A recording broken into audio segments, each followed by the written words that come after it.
한국에서 있는 친구들이 문자를 보내면서 야 정말 못 살겠다, 베트남이라도 가야지.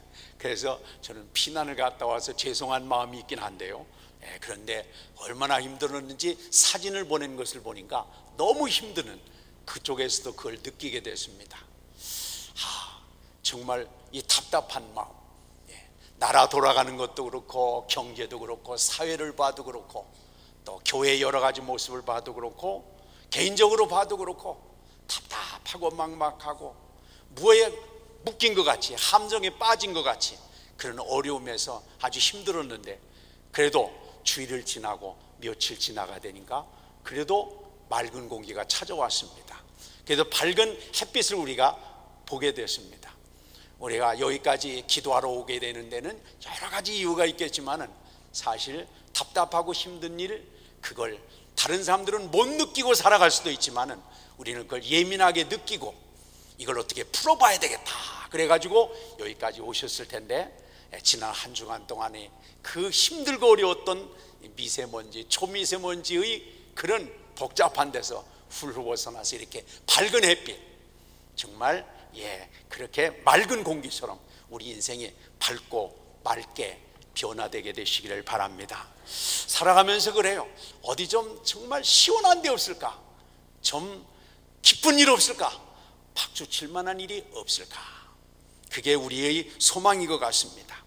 우리가 살아가면서 건강, 완벽한 사람 하나도 없습니다. 쑤시고 뻐근하고, 그래서 물어봅니다. 병원에 갔다 왔느냐?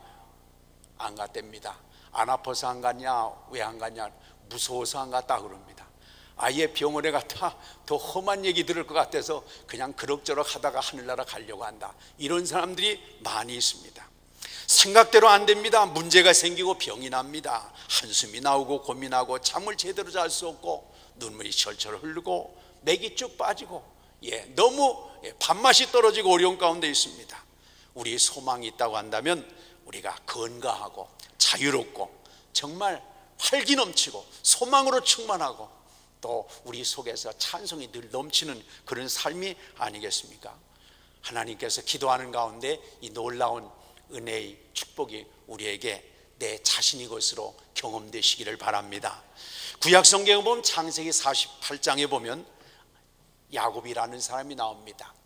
야곱이 사랑하는 아들 12명이나 아들이 있었지만 그 가운데서 정말 마음에 드는 아들이 있었는데 요셉입니다. 이놈이 어떻게 해서 죽었는지 어떻게 됐는지 알 수 없는데, 그 다른 아들들이 얘기하면 죽었다는 얘기입니다. 그래가지고 이 아들을 잃어버린 후에 야곱은 늘 그런 생각을 했습니다. 하나님, 그 놈을 꿈에라도 좀 보고 죽었으면 좋겠습니다.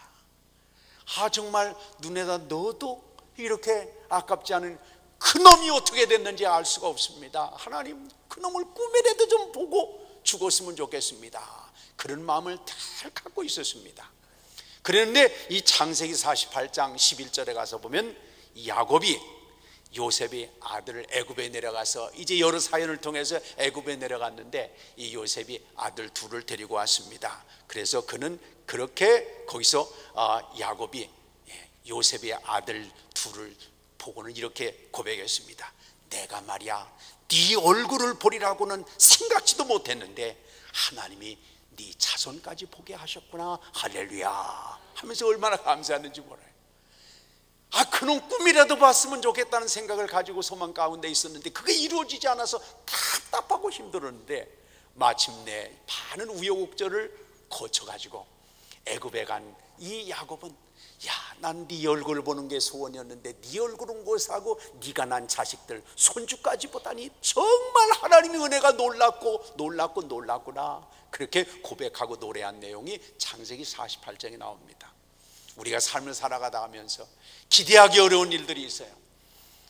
정말 이거는 됐으면 좋겠는데, 이거는 나에게 정말 소원인데, 다른 거 다 젖혀놓고 이것만이라도 됐으면 좋겠는데, 그런 소원이 아마 있을지 모르겠습니다. 그러나 하나님은 우리가 생각하는 것 이상으로 준비하신 하나님, 이끌어 가시는 하나님, 야곱의 하나님이 지금도 시퍼렇게 살아계셔서 우리를 기도의 자리로 불러주신 줄 믿습니다.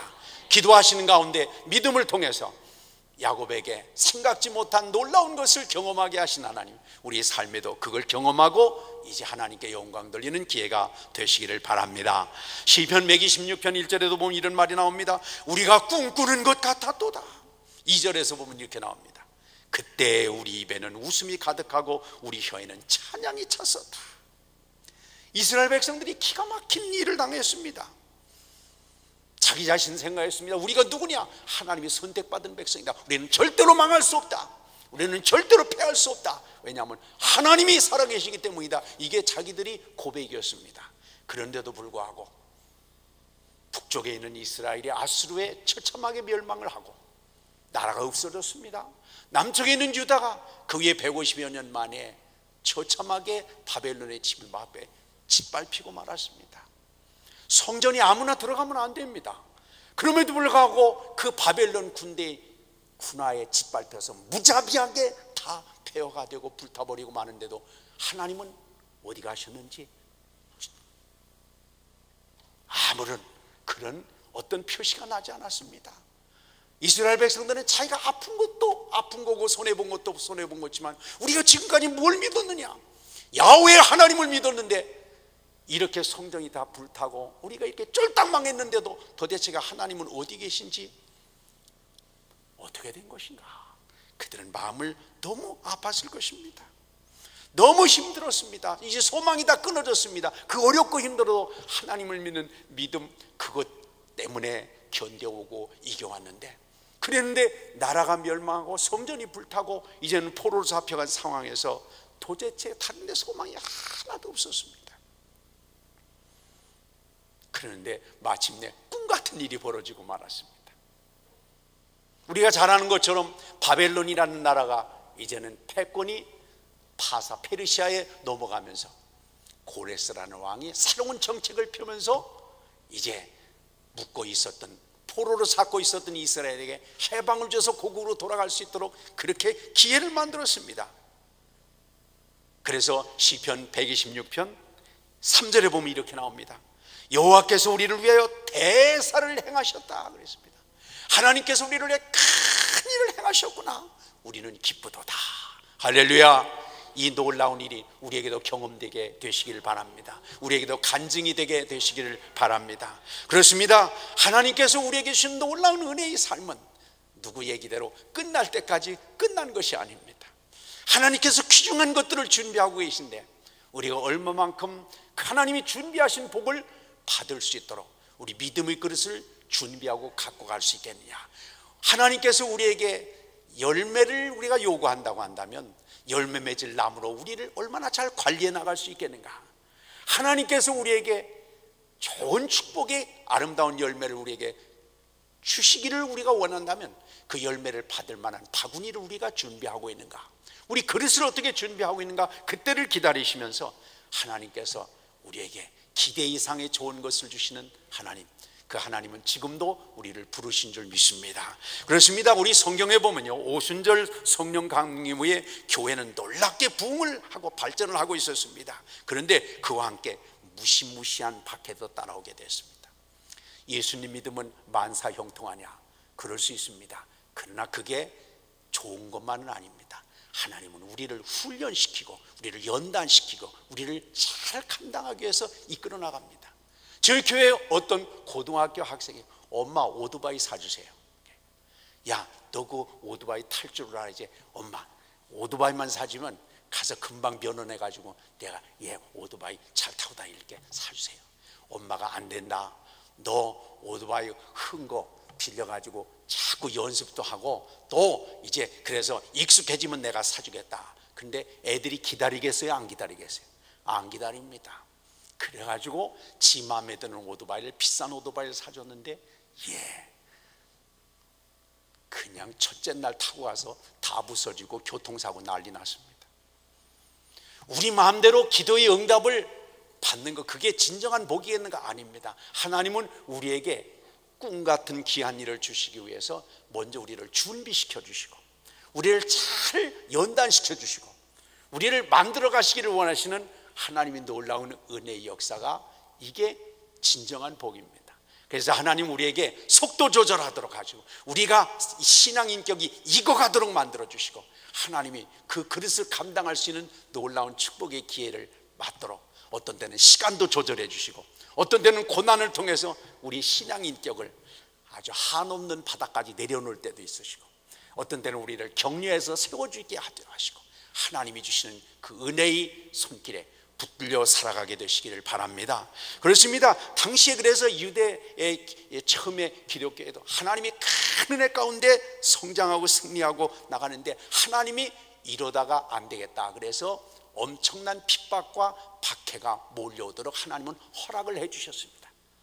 하나님이 주신 것은 아니지만 주변에 있는 환경과 여건을 하나님은 허락하셔서 그들로 하여금 차츰차츰 근육을 다져갈 수 있도록 그냥 한꺼번에 뛰는 것이 아니라 운동을 하고 관리를 하고 영양과 운동을 잘 해서 그걸 감당할 수 있도록 하나님은 속도 조절을 하고 계셨습니다.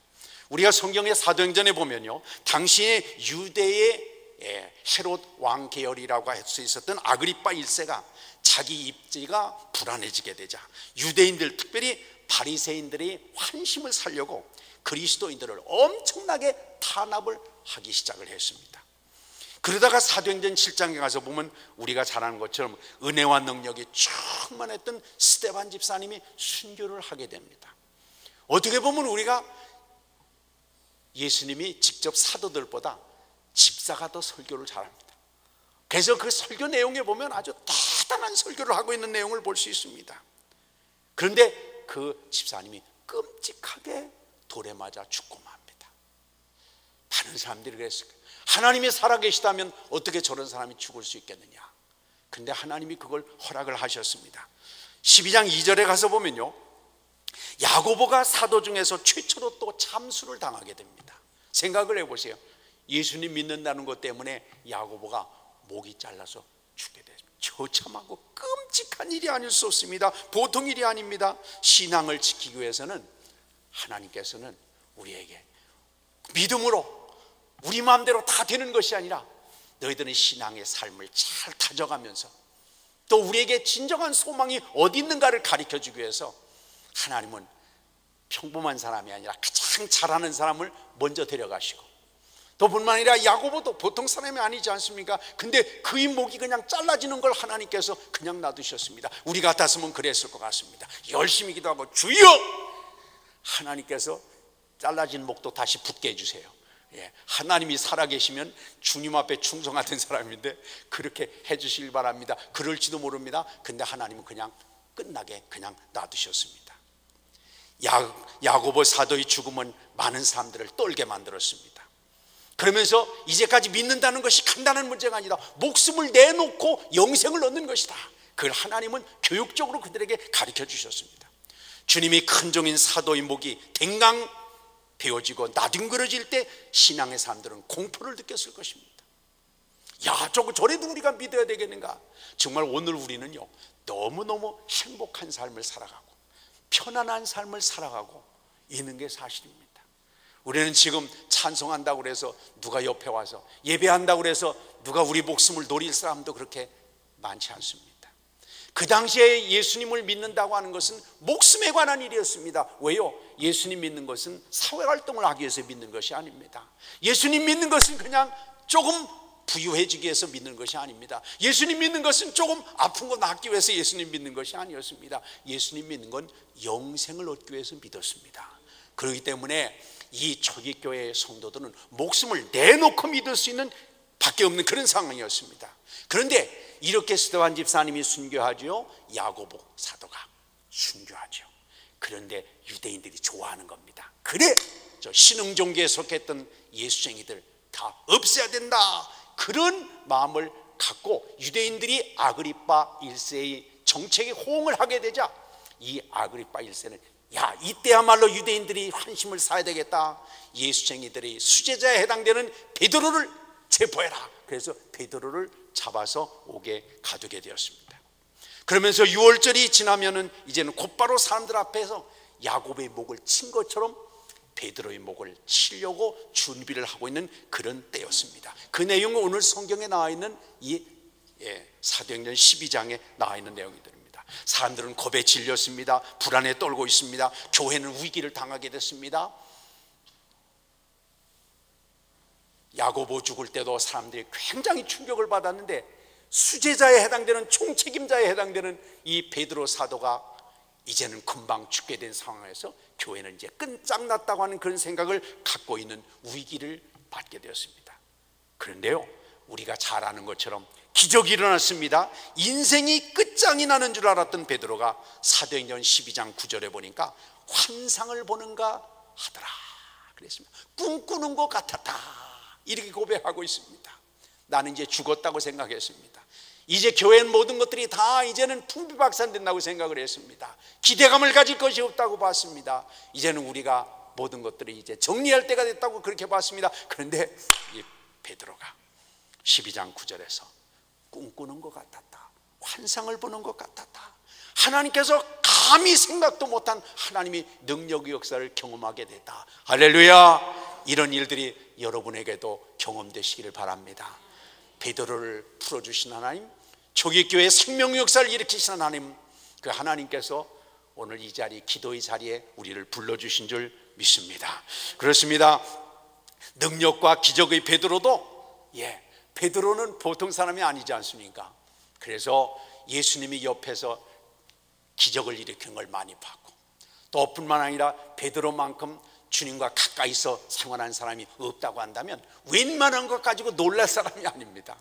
웬만한 것 가지고 그렇게 감동받을 사람이 아닙니다. 그런데도 불구하고 베드로가 꿈꾸는 것 같고 환상을 보는 것 같아서 정말 이게 어떻게 된 거야 할 정도로 그렇게 기적을, 그렇게 은혜를 누렸다고 한다면 이 세상에는 우리가 생각하지 못하는 하나님의 큰 것들을 다 준비하고 계셨다고 봅니다.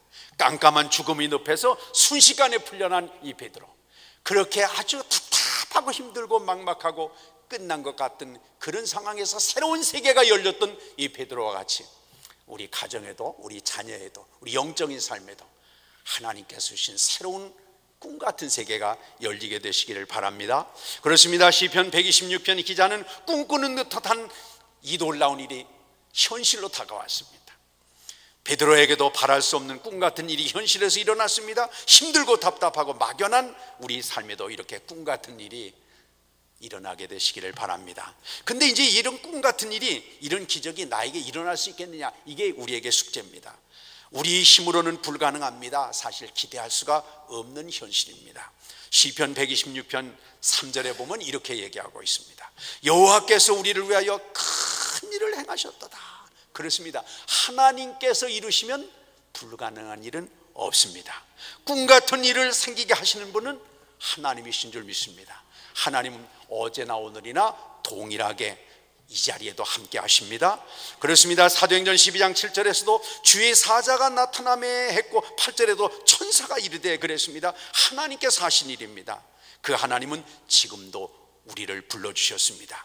우리는 부족하고 형편이 없어도 하나님께 하시면 꿈 같은 일은 어느 순간에도, 어떤 상황에도 현실을 새롭게 해석하고 하나님의 역사를 갖고 가게 될 줄 믿습니다. 자, 그렇다면요, 어떻게 해서 이런 꿈 같은 일을 하나님께서 베드로에게 주셨을까? 이게 우리의 숙제입니다. 하나님께서 놀라운 은혜 가운데 새로운 역사를, 꿈 같은 역사를 이루어 가시는데, 그럼 어떻게 해서 베드로의 그 상황에서 하나님이 그런 은혜를 주셨는가? 오늘 본문은 이쪽 다 읽지는 못했습니다. 5절의 한 문장으로 해답을 이렇게 주고 있습니다. 이에 베드로는 옥에 갇혔고 교회는 그를 위하여 간절히 하나님께 빌더라, 그렇게 쓰고 있습니다. 사실 야고보 사도가 붙잡혀서 참수당했다고 제가 소개를 했는데, 야고보 사도가 붙잡혔을 때 기도했을까요, 안 했을까요? 야고보 사도가 붙잡혔을 때 얼마나 교회가 기도했겠어요. 주여, 살려주시려면 살려주고 말라면 마시기를 바랍니다, 이랬을까요? 살려주실 줄 믿습니다, 이랬을까요? 살려줄 줄 믿습니다 하고 그렇게 간절히 기도를 했습니다. 근데도 기도했는데도 아무 소용없어요. 그냥 목은 잘라지고 말았습니다. 잘라졌던 목이 다시 붙어다니지도 않았습니다. 그냥 끝나고 말았습니다. 심각하게 기도했을 것입니다. 기도를 했어도 야고보는 죽고 말았습니다. 우리가 잘 신앙적으로 본다면요, 야고보의 죽음은 사실상 초대교회가 부활하는 새로운 놀라운 전기를 마련한 정말 하나의 미랄과 같은 역할을 했다고 하는 걸 우리는 나중에 해석을 해볼 수 있습니다. 야고보의 죽음으로 성도들은 위기를 느껴서 결사적으로 매달렸을 것입니다. 어떤 사람은 그랬을 것입니다. 지난번에도 열심히 기도했는데 야고보 그냥 죽었잖아. 우리가 지금 기도만 하고 있으면 되겠어? 그러니까 빨리 어떻게 고위층에 힘을 넣어가지고 사람을 넣어가지고 어떻게 좀 뭔가 이제 손을 써야 되지 않겠는가, 그렇게 얘기를 할 수가 있었을 것입니다. 그런데도 불구하고 하나님께서 새로운 역사를 일으키시려고 하니까 사람들이 한 마음이 됐습니다. 그래서 지난번에도 기도해서 아무 소용없이 그냥 죽었지만은, 그러나 하나님의 새로운 것을 준비한다는 마음이 그들의 마음 가운데 있게 되니까 사태의 심각성을 가지고 그들이 열심히 기도했습니다. 그래서 그렇습니다. 야고보가 진 십자가는 마침내 초대교회의 부활을 가져오는 놀라운 기회가 되었는데, 그것이 하나의 미랄이 돼서 이 베드로에게는 새로운 역사를 쓰게 되었습니다. 아그리파 1세의 위협이 말만이 아님을 알게 된 교회는 긴장을 하게 되었습니다. 그들의 행동을 5절에서 한 문장으로 이렇게 증언해 주고 있습니다. 교회는 그를 위하여 간절히 하나님께 빌었다. 간절히 빈다는 것은요, 쉬지 않고 빈다는 뜻입니다. 다른 데 의지하지 아니하고 온전히 하나님께만 집중해서 해결책을, 그저 하나님이 죽으라고 하시면 그냥 죽겠습니다 하는 마음을 가지고 주님께 맡기는 것이었습니다. 예수님께서 마침내 겟세마네 동산에서 십자가를 앞두고 예수님이 기도하신 것 같은 그런 분위기였습니다. 교회는 다른 데 기댈 데가 없어서 막다른 골목에서 끊임없이 열렬히 기도했습니다. 사실 우리는, 저도 그런 것 같습니다. 교회를 이렇게 섬기고 많은 성도님들이 일들을 위해서 일을 하지만 정말 하나님께 전적으로 다 맡기고 기도하지를 잘 못합니다. 기도하면서 지할 일은 또 다 해가면서, 방법은 다 동원해가면서, 이게 우리의 연약한 면이기도 합니다. 그러면서 동시에 제 별명은 그겁니다. 그래, 하나님께서는 사람을 통해서도 역사하시니까, 그러니까 하나님께서 열심히 기도하고 사람대로 방법을 최대한대로 써야 돼. 그게 우리 변명이기도 하지만 제 속에서는 그래도 네가 믿음이 없어서 그런 거야, 이럴 때가 많습니다. 근데 여기 이 베드로 이 앞에서 이 교회는 사실상 그 당시에 기독교 이 예수님이 초기에 예수님 믿는 사람들은 어디다가 줄을 넣을 만한 연결고리도 없었습니다. 가장 그 당시에 보면 바닥 인생을 걸어가는 사람들이 일반적으로 신자들이었기 때문에 다른 데 걸 데가 없었을 것 같습니다. 그래서 하나님 앞에 열심히 기도했습니다. 교회는 이렇게 뜨겁게 기도했는데 정작 당사자인 베드로는 어떻게 됐을까? 여기 12장 6절에 가보면요, 베드로는 누워서 자는데 이렇게 나와 있습니다. 그냥 자는 것도 아니고 베드로는 감옥에서 누워서 벌러당 누워가지고 자고 있었습니다. 그냥 앉아서 조는 것도 아닙니다. 그냥 누워서 아예 발 뻗고 쭉 자고 있었다고 그랬습니다. 생각해 보세요. 지금 죽느냐 사느냐는 기로에 서 있던 베드로인데 기도를 안 했을까요? 아마 베드로는 기도를 더 했을 것 같습니다. 다른 사람들이야 집에서 기도하고 교회에서 기도를 했지만 베드로는 지금 자기 목이 금방 날아갈 상황인데 기도를 안 했겠는가? 더군다나 바로 전에 야고보가 목이 날아가서 죽는 것을 자기가 다 경험을 하고 본 상황이었는데 이게 기도가 안 됐을까? 근데요, 이렇게 급한 상황에도 참 잠이라는 게 아주 이게 문제입니다. 그렇죠? 잠이라는 게 그렇게 급한 상황입니다. 목이 날아갈 상황입니다. 그런데도 불구하고 베드로가 잠을 잤다. 그것도 아주 퍼져서 잠을 잤다. 이건 우리에게 시사해 주는 바가 큽니다. 조는 사람은 어쩔 수 없습니다. 제가 지난주에 베트남을 갔는데 베트남에서 비행기를 타고 오려고 하는데 참 대단한 사람, 이게 베트남 사람이었던 것 같아요. 제 옆에 한 사람이, 남자가 한 60대쯤 되는 사람이 탔는데 비행기 출발하기 전에 한 30분 전에 이제 비행기 탑승하지 않겠습니까? 출발. 그런데 자리에 앉자마자 하면서 잠을 자기 시작을 하는데 이 사람이 밥 먹을 때만 한 번 깨고 5시간 동안 계속 잠을 잡니다. 그러고 나서 내리려고 하니까 그때 잠을 깼어요. 이야, 대단한 사람이다. 예, 너무나 놀랐습니다. 아예 앉자마자 잠을 자기 시작을 하는 거예요. 예. 근데 어떻게 먹을 땐 또 알아서 눈을 떠요. 예. 근데 이 잠자는 거, 졸린 건 이거 못 참습니다. 졸린 거는 정말 이게 보통 문제가 아닙니다. 베드로를 생각을 해보세요. 베드로가 좀 잠이 많았던 것 같아요. 왜냐하면 겟세마네 동산에서 예수님께서 야, 내가 지금 고민해서 죽게 됐다, 나를 위해서 기도해달라. 옆에 이 예수님께서 베드로에게 그렇게 얘기를 했는데도 불구하고 기도하시고 와서 보면 자고 있고, 또 갔다 와서 또 보면 자고 있고, 베드로는 아주 장꾸러기인 것 같아요. 아마 이게 잠잔다는 게 이게 영적인 삶하고 연결이 돼 있을 텐데요, 이 베드로는 체질적으로 잠이 많았던 사람 같습니다. 우리도 하여튼 예배 시간에 보면 하여튼 열심히 자는 사람이 있습니다. 잠을 자도 집에서 자는 것보다 낫겠죠, 교회 와서 자는 게. 그러나 여러분, 잘 때가 있고 깰 때가 있는 상황인데, 베드로는 이렇게 심각한 상황에서도 졸았는데 우리가 그래서는 안 되겠죠. 그렇다면 베드로가 비록 졸고 잠들었다고 해도 믿음은 좋았지 않겠는가? 여러분, 베드로의 믿음이 좋았을까요? 좋지요. 근데 저는 가만히 생각을 해보니까 야, 베드로의 믿음이 어떨까? 자, 생각을 해보세요. 베드로가 옥에서 풀려날 것을 믿었을까요? 못 믿었을까요? 베드로가 옥에서 풀려난다는 기대감을 가졌을까요? 그런 걸 믿었을까요? 그런 걸 믿지를 못했던 것 같습니다. 어떤 사람은요, 베드로가 해석을 보니까 어떤 사람은 베드로가 누워서 잔 게, 아이고 하나님이 다 꺼내주실 거야, 걱정할 거 없어, 목이 날아갔다가도 다시 붙을 거야, 그래가지고 그냥 마음 놓고 잤다, 이런 사람들이 있는데 그런 것 같지가 않습니다. 왜냐하면 그 상황에서 베드로가 나중에 하나님께서 그를 깨워서 일으키신 상황을 보면 베드로는 전혀 믿음이 없었던 그 사람 같습니다. 만약에 베드로가 풀려날 것을 믿었다면 천사가 와가지고 베드로의 옆구리를 치면서 막 일어나라고 했을 때 뭐라고 그랬을까요? 베드로가 그랬을까요? 할렐루야, 올게 왔다.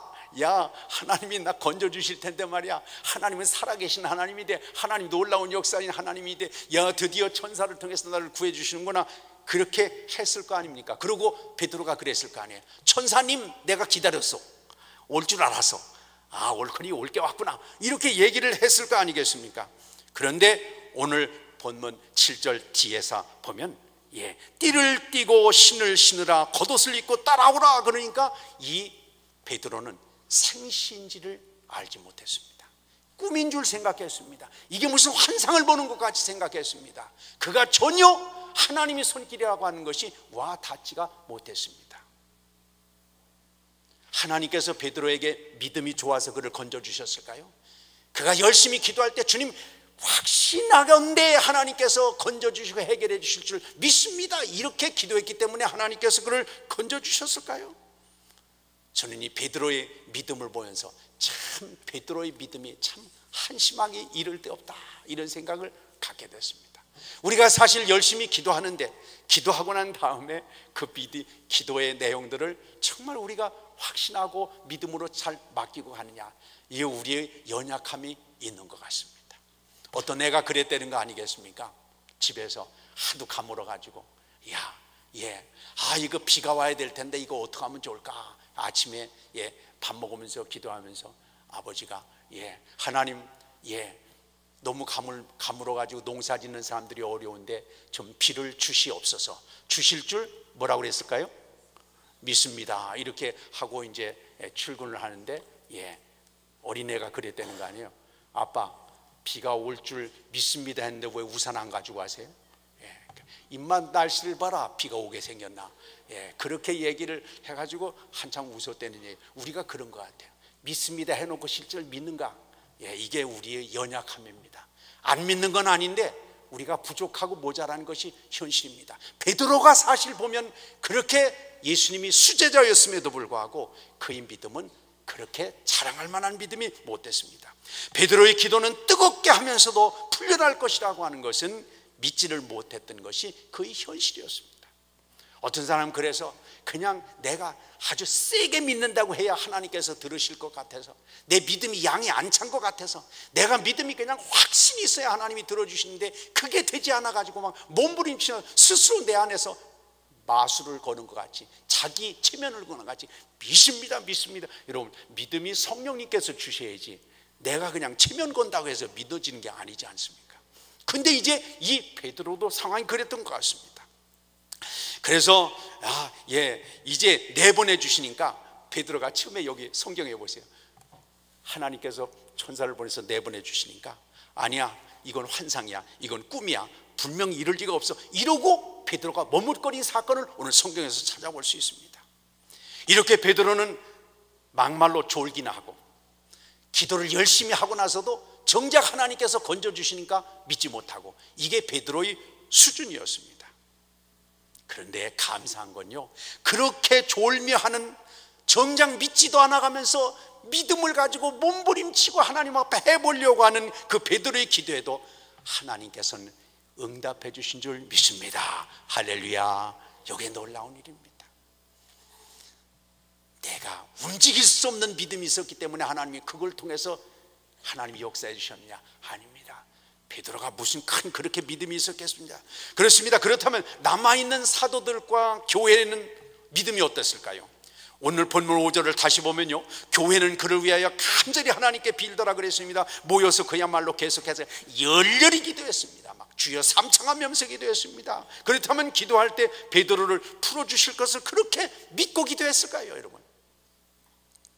자, 그렇게 아마 뜨겁게 간절히 믿습니다 하고 기도를 하기는 했을 것입니다. 그런데 베드로는 6절에 보니까 처형이 예정되었던 그 전날 밤에 하나님이 기적적으로 풀어주셨습니다. 베드로는 그 길로 자기들이 아지트로 갔습니다.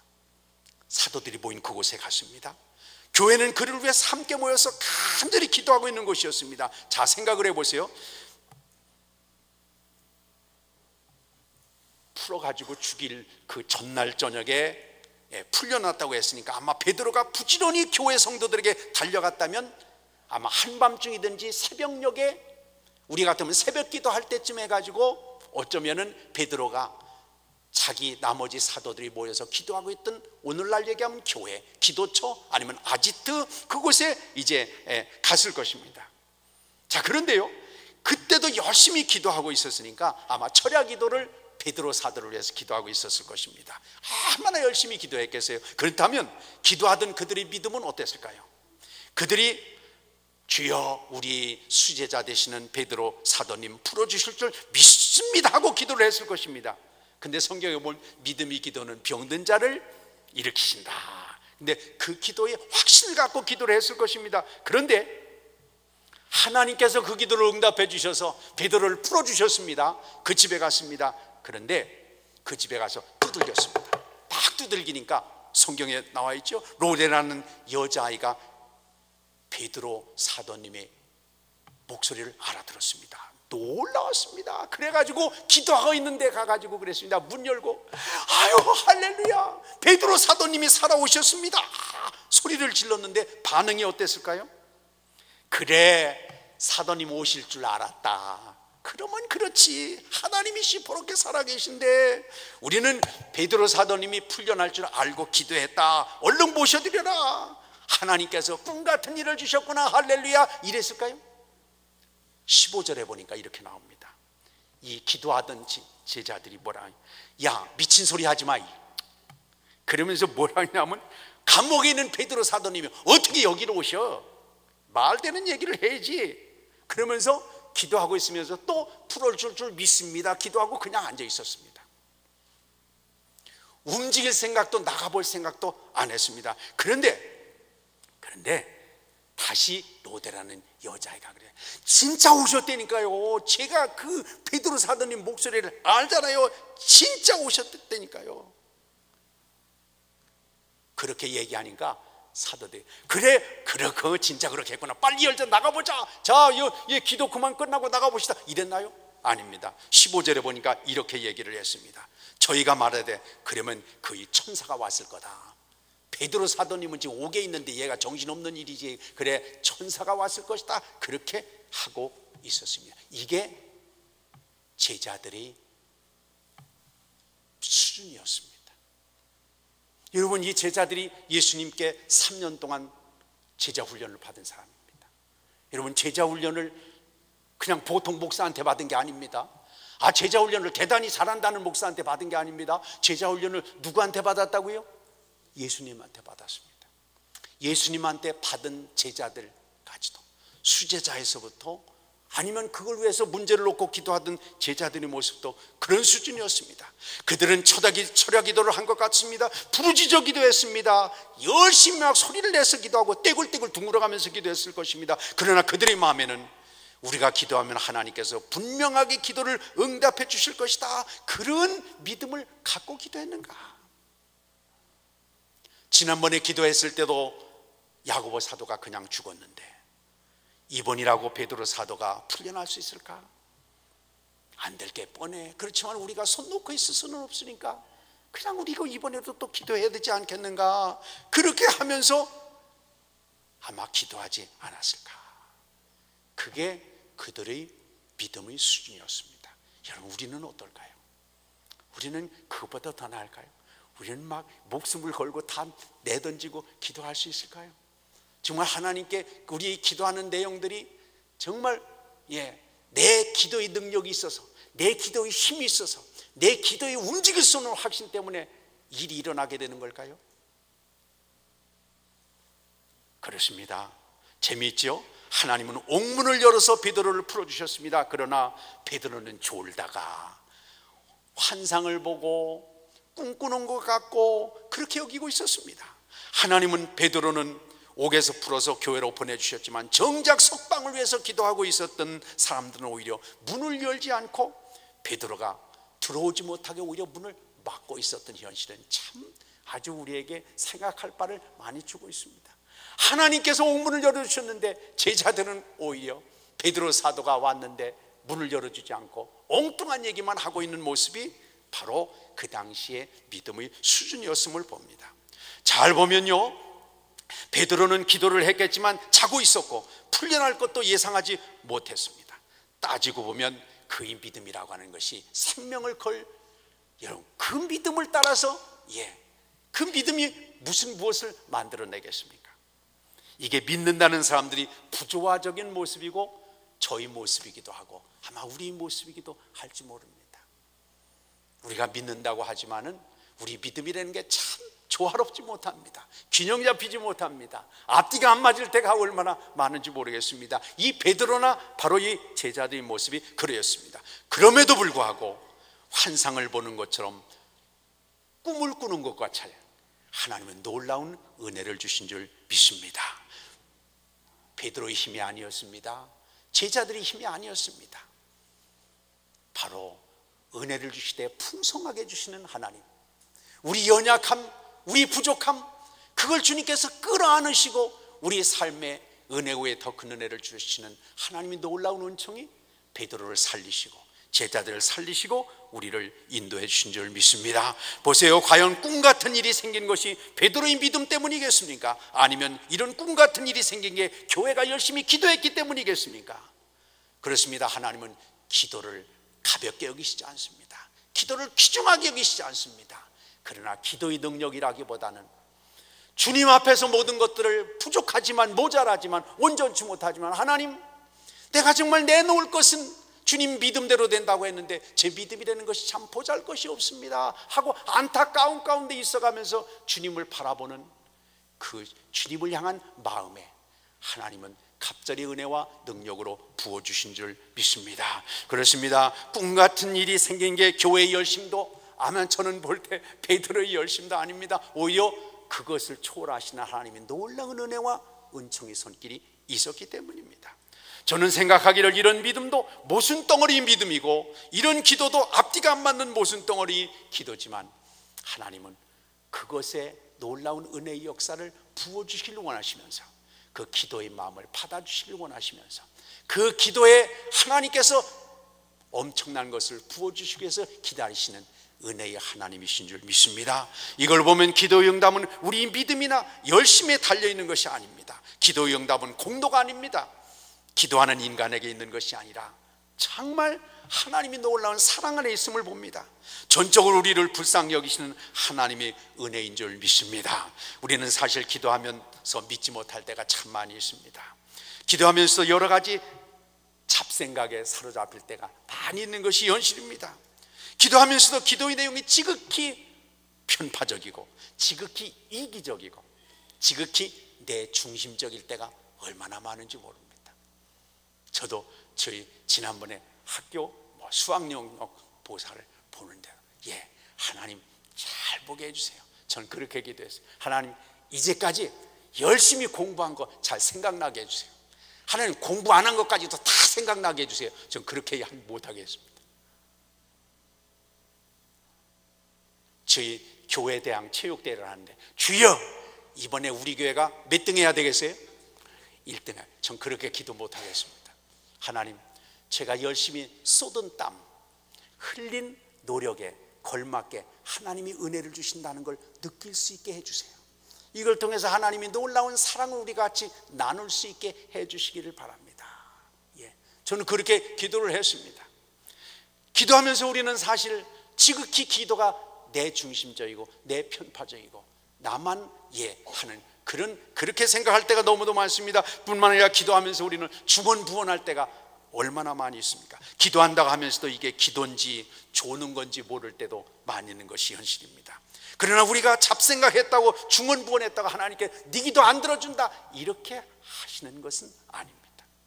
아무리 이기적이라고 하더라도 아무리 좋은다고 하더라도 이게 믿지도 않아가면서 믿는다고 큰소리 빵빵 치고 있는 그런 여기 있는 이 제자들이라고 하더라도 하나님은 그 기도하는 모습만이라도 주님을 향하여서 조금만 뭔가 드리려고 하는 마음조차라도 하나님은 그걸 받아주시고 놀라운 것으로 부어주시는 하나님이신 줄 믿습니다. 하나님이 놀라운 은혜와 축복입니다. 그래서 우리에게 기도를 요구하고 계신 것 같습니다. 지금은 다 컸습니다만 저희 애한테 가끔은 야 아빠 구두 좀 닦아라 이랬는데 아빠 왜 이런 건 나한테 시키세요? 구두 닦는 사람한테 가서 구두 닦으라고 하죠. 왜 이런 걸 시키세요? 어떤 데는 기분 나빠요. 그래 임마 그래도 닦아 임마. 근데 구두 닦는 데 가면 3,000원이면 닦는데 구두 닦으라고 하고 얼마 줄까요? 왜 구두 닦으라고 그럴까요? 용돈 주고 싶어서 그럽니다. 근데 이놈이 구두 닦는다고 거기다가 무엇만 잔뜩 발라놔요? 어디서 봤는지 침만 택택 발라요. 아니 구두에 침만 택택 불리 이게 이 구두 닦은 것 그래도 구두 닦는 데 가면은 깔끔하게 닦고 그냥 3,000원이면 닦을 때도 그거 싫어하는 애인데도 불구하고 끌어다가 닦으라고 하는 건 용돈 주고 싶어서 하는 거죠. 하나님께서 우리에게 무슨 우리에게 큰 능력이 그렇게 있게 우리 힘이 능력이 있어봐야 소리만 지르는 거겠지만 말이죠. 그러나 여러분 그것이 우리의 능력인 아니지 않습니까? 오늘 성경에 보니까 그 위기 가운데서도 잠이나 파죠. 하나님이 정말 은혜와 축복을 주셨는데도 불구하고 꿈인가 생신가 이렇게 헛소리만 하고 있는 베드로. 정말 예수님께서 살아계신 이 베드로가 살아왔는데도 불구하고 정말 목소리를 들었다는 로데라는 여자의 얘기를 듣고도 아니야 그럼 천사일 거야 그러고 하는 이 맥 빠진 제자들. 그럼에도 불구하고 주님은 기도를 응답해 주셨습니다. 주님은 우리 기도가 능력이 있어서 우리 기도가 무슨 이렇게 구둑하는 것이 잘 닦아서 그런 것이 아닙니다. 주님을 향해서 뭔가 신앙의 고백을 듣기 원하시는 것입니다. 마가복음 9장에도 보면 귀신 들린 아들을 고쳐달라고 왔던 애비가 이렇게 얘기했습니다. 예수님께서 믿으면 된다. 그러니까 이 아버지가 이렇게 얘기해요. 주여 믿나이다. 그런 다음에 뭐라고 그랬느냐면 앞뒤가 안 맞아요. 주여 저희 믿음 없는 걸 도와주세요.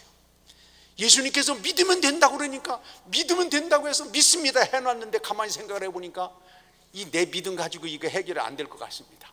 그래가지고 이 아버지가 주여 믿습니다 그러나 내 믿음 없는 것을 도와주시기를 바랍니다 할 정도로 우리 믿음이 부족해도 우리가 연약해도 횡설수설을 해도 우리가 앞뒤가 안 맞는 말을 해도 하나님은 미리 우리에게 주실 것을 준비하시고 기다리시고 하나님께서 우리를 불러주신 줄 믿습니다. 근데 우리가 참 연약해서, 저는 얼마 전에 보니까 그렇다는 로또 복권이라는 게 있대요. 로또 복권. 저는 그냥 얘기만 들었습니다. 어떻게 생겼는지 몰라요. 근데 이 로또 복권에 한 해 동안에 당첨이 됐는데도 안 찾아가는 게 지난해에도 380억 원인가 그랬대요. 380억 원. 그러니까 뭐 5천 원짜리, 만 원짜리, 2만 원짜리 막 이게 당첨된 거를 안 찾아가지고 한 해 보통 한 300여억 원이 그냥 안 찾아간 당첨금으로 남아 있다는 겁니다. 그래서 5년 동안인가 보니까 뭐 2천억 원인가 이렇게 지금 안 찾아가고 쌓여 있답니다. 그러니까 로또 무슨 복권 이거가 무슨 뭐 특별한 게 아니라 그냥 종이 조각이기 때문에 그냥 버린 거는 다시 그걸 뭐 만들 수가 없기 때문에 그냥 끝난다는 겁니다. 그런 것 같아요. 하나님은 그것처럼 이렇게 하나님이 응답의 놀라운 은혜와 축복을 준비하고 계신데도 불구하고, 내가 믿음이 없어, 참 김지사처럼 확실한 믿음이 없어, 김권사님처럼 정말 내가 움직일 수 없는 믿음이 없어, 그렇게 생각하면서 기도에 우리가 시간을 내지 못하고 하나님 앞에 드리지 못하는 이것이 문제가 아닐 수 없습니다. 그렇습니다. 기도의 응답과 하나님의 놀라운 축복은 우리의 어떤 능력이나 힘이나 어떤 담대함이나 우리 그런 것에 있는 것이 아닙니다. 하나님의 은혜요 사랑 때문입니다. 부족하다고 머뭇거리지 말고, 모자라다고 믿음이 없다고 쭈삣거리지 말고, 주님 앞에 나온 우리들 이번에 이 길을 통해서 꿈같은 하나님의 역사를 경험하게 되시기를 바랍니다. 그렇습니다. 내가 이렇게 기도했기 때문에 하나님이 응답해 주셨다, 이렇게 얘기할 수 있는 사람이 세상에 어디 있겠습니까? 기도한다고 했지만 믿음도 없이 소리만 질렀지만, 졸기만 하고 중언부언하고 딴색할 때도 많았지만, 하나님은 나를 불쌍히 여기셔서 나를 사랑해 주셔서 꿈을 이루어 주셨다, 이 모든 것은 오직 하나님의 은혜다, 그렇게 고백할 수 있게 되시기를 바랍니다. 믿음의 기도는 변화와 기적을 가져오고 꿈같은 일을 생기게 합니다. 그러나 내 기도가 능력이 있어서 기적을 일으키는 것은 아닙니다. 우리 지극히 적은, 그래서 주님 말씀하셨습니다. 믿음이 겨자씨 한 알갱이만큼만 있어도 내가 하나님이 놀라운 은혜의 역사를 일으켜주겠다 하셨습니다. 네 믿음이 그냥 큰 먹골배 하나 같아야 된다, 아니면 큰 호박덩어리 같아야 된다, 그렇게 얘기하시지 않았습니다. 지극히 적은 겨자씨 한 알갱이, 그 한 알갱이가 꼭 아주 지극히 정말 적습니다. 수수 알갱이 반 잘라놓은 거 많습니다. 그런데 그 하나만 있다고 하더라도 내가 그걸 핑계로 삼아서, 그거를 줄로 삼아서 하나님은 우리를 뭔가 은혜를 주시기 위해서 이 기도의 자리, 은혜의 자리에 불러주신 줄 믿습니다. 그렇습니다. 가나의 혼인잔치에서 하인이 물을 갖다 부었기 때문에 물이 포도주가 된 것은 아닙니다. 주님께서 역사하시니까 덤덤한 물이 변해서 맛있는 포도주가 된 것입니다. 기도할 때 주님은 눈을 열어주시고 비를 주시고 새 역사를 주셨습니다. 주님께서 사모하며 매달릴 때 구원이 임하고 은혜의 마음이 열려지고 하나님의 역사가 열매 맺게 되었습니다. 우리를 이 기도의 자리에 불러주신 분도 바로 꿈같은 일을 준비하고 계신 분도, 우리는 연약하지만 우리가 내놓을 것이 없는 부끄러운 존재지만은 하나님께서 우리 헌신과 작은 충성을 통해서 하나님은 큰 은혜를 주시려고 준비하고 계신 줄 믿습니다. 내가 잘했기 때문에, 내 기도가 60점 넘었기 때문에 하나님께서 이제는 응답해 주신다, 여러분 그런 내용은 없습니다. 내가 능력이 있어서 내게 이쁨 받을 때가 있어서 기적이 일어난다고 볼 수 있을까? 아닙니다. 믿음과 기도의 고수였던 바울조차도 나의 나된 것은 전적으로 하나님의 은혜다, 이렇게 고백을 했습니다. 나의 작은 신음조차도 귀한 고백으로 받아주시는 주님의 긍휼을 잊게 되시기를 바랍니다. 고린도전서 3장 6절에서 8절에 말합니다. 나는 심었고 아볼로는 물을 주었을 때 오직 하나님은 자라나게 하셨나니, 그런즉 심는 이나 물 주는 이는 아무것도 아니로되 오직 자라나게 하시는 이는 하나님 뿐이시라. 심는 이와 물 주는 이가 일반이나 각각 자기 일하는 대로 자기 상을 받으리라. 그렇습니다. 심으면 다 나는 거 아닙니다. 어떤 사람이 그래요. 땅은 정직하다, 이런, 땅은 정말 정직합니다. 그러나 심는 대로 거둡니까? 안 그렇습니다. 농사 한번 지어보면 그런 말을 할 수가 없습니다. 근데 오늘 성경에 그렇게 얘기하고 있습니다. 열심히 심는다고 해서 뿌린다고 한다고 해서 다 거두는 것이 아니라, 그러나 자기 일하는 만큼 하나님께서 다른 면에서 상을 주시겠다, 그렇게 말씀하셨습니다. 하나님께서 이 아침에 여러분 만사를 제쳐놓은 이곳에 오신 여러분, 지난 주간에 황사, 아니 미세먼지처럼 답답하고 힘든 상황에 있을지 모르겠습니다. 베드로처럼 묶였습니다. 갇혔습니다. 엄청나게 얻어맞았습니다. 소망이 없습니다. 힘들고 어려운 가운데 있었습니다. 왜냐하면 우리와 같은 상황이 옆에 있는 사람도 정말 어렵고 힘들어서 해결되지 못하는 그런 아픔을 보면서 낙심하는 가운데 있는지도 모르겠습니다. 그러나 하나님은 우리 연약한 기도지만, 우리 부족한 기도지만, 우리 모자라는 기도지만, 하나님께서 그걸 연결고리로 해서 꿈꾸는 것 같은 하나님의 기적의 역사를 주시기 위해서 기다리고 계신 것을 기억하시기 바랍니다. 내가 기도의 부족함, 내 믿음이 부족함, 그것만 가지고 쭈삣쭈삣하지 마시고, 부족하고 모자라지만은 우리를 불러서 그 모자람 위에 하나님이 기적의 역사로 채워가시는 하나님을 경험하는 좋은 기회가 되시기를 바랍니다. 지금부터 한 140여 년 전에 한국 최초로 선교사로 왔던 아펜셀러와 언더우드라는 사람이 있었는데, 이 언더우드의 기도문은 우리에게 시사해 주는 바가 참 큽니다. 사실 우리 개신교가 들어오기 전에 천주교가 이 땅에 들어오면서 수많은 순교자들이 났습니다. 우리 개신교도 마찬가지입니다. 엄청난 많은 사람들이 죽었습니다. 그리고 뿐만 아니라 140, 50년 전에 이 조선 땅은 아마 미개한 민족으로서 아마 무슨 원신 같은 삶을 살았다고 그렇게 생각할 수 있습니다. 적어도 저 서양의 최고의 문물을 자랑하고 있던 그런 삶의 상황에서 선교사로 왔던 아펜셀러와 이 언더우드의 이런 그 사람들이 모습에 비친 한국은 얼마나 답답하고 깜깜하고 묶여있고 그렇게 미신이나 그런 것들이 가득 차 있는 세상이었겠습니까? 근데 그 사람들이 기도가 한 140여 년 전의 기도인데 오늘 어떻게 응답됐는지를 한번 보시기 바랍니다.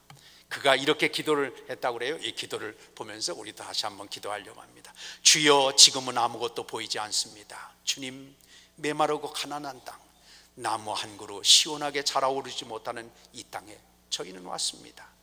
그 넓고 넓은 태평양을 어떻게 건너왔는지 그 사실이 기적입니다. 지금은 아무것도 보이지 않습니다. 저희가 무엇을 어떻게 해야 할 일이 뭔지도 보이지 못합니다. 보이는 것은 고집스럽게 얼룩진 어둠뿐입니다. 어둠과 가난과 인습에 묶여있는 조선 사람뿐입니다.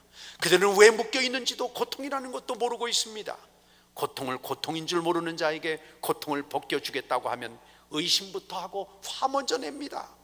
그러나 주님, 저희는 주님의 뜻에 순종하겠습니다. 겸손하게 순종할 때 주께서 일을 시작하시고 그 하시는 일을 우리의 영적인 눈이 볼 수 있는 날이 올 줄 믿나이다. 믿음은 바라는 것들이 실상이요 보지 못하는 것들이 증거니라고 하신 말씀을 따라 조선의 믿음의 앞날을 볼 수 있게 될 것을 믿습니다. 지금은 우리가 황무지 위에 맨손으로 서 있는 것 같으나 지금은 우리가 서양 귀신 양귀자라고 손가락질을 받고 있사오나 저희들이 우리 영혼과 하나인 것을 깨닫고 하늘나라의 백성 한 자녀임을 알고 눈물로 기뻐할 날이 올 것을 믿습니다. 지금은 예배드릴 예배당도 없고 학교도 없고 그저 경계와 의심과 멸시와 천대함만이 가득한 곳이지만 이것이 머지않아 은총의 땅이 되리라는 것을 저희는 믿습니다. 주여, 오직 제 믿음을 붙잡아 주시옵소서. 여러분, 그 당시에 수많은 사람들이 순교하고 어려운 가운데 있을 이때 누가 이렇게 140여 년 지난 이 땅에 십자가로 말미암아 수많은 구원받는 백성으로 말미암아 하나님께 영광 돌리는 일들이 일어나리라고 꿈엔들 생각을 할 수가 있었겠습니까? 아마 언더우드가 기도하면서도 베드로가 하나님 앞에 간절히 기도하고 사도들이 기도했던 것과 같이 그런 마음을 가지고 기도했을지 모릅니다. 그러나 하나님은 그 기도를 기억하셨습니다. 하나님은 그 기도를 연결고리로 해서 하나님 놀라운 역사를 만들어 가셨습니다. 하나님께서 이렇게 우리를 불러주시고 기도의 자리에 불러주신 오늘의 이 기도의 자리가 마침내 여기 베드로가 옥에 갇혔고 마침내 언더우드가 기도했던 그 기도의 작은 줄이지만 작은 기도의 믿음의 씨앗이지만 그걸 통해서 하나님이 꿈 같은 일을 이루게 하신 하나님, 우리 모두에게도 꿈 같은 일을 이루셨다고 하는 복되고 은혜로운 간증을 할 수 있는 열매가 되시기를 축원합니다. 한번 기도하겠습니다. 오늘 말씀을 생각하면서